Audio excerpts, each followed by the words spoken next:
Quais são os principais custos envolvidos dentro de um processo de inventário?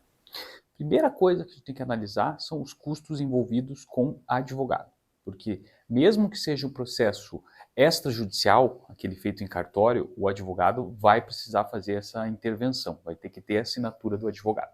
Então, o primeiro custo efetivo que existe é os honorários do advogado. Depois disso, se a gente estiver dentro de um processo judicial, existem as custas do cartório, que são as custas judiciais, devidas para o próprio cartório dar o andamento naquele processo. Essas custas vai depender de estado para estado. Existem umas custas no início do processo, depois para a expedição de eventuais ofícios, depois também para a expedição de formal de partilha. E além disso, antes da expedição do formal de partilha, vai ter que ser pago o imposto.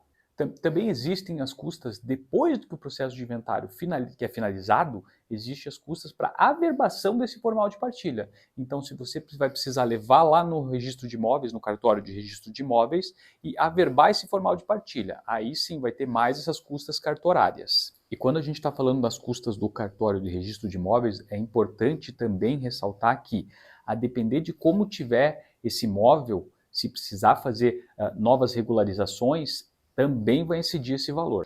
E no curso desse processo, principalmente no processo judicial, é preciso trazer também diversas certidões. Algumas delas vão ser pagas. A certidão, por exemplo, de inexistência de testamento é uma certidão paga.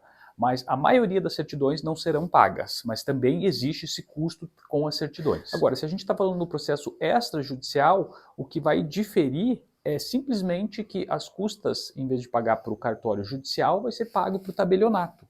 Então, também vão ter essas custas que envolvem a escritura pública.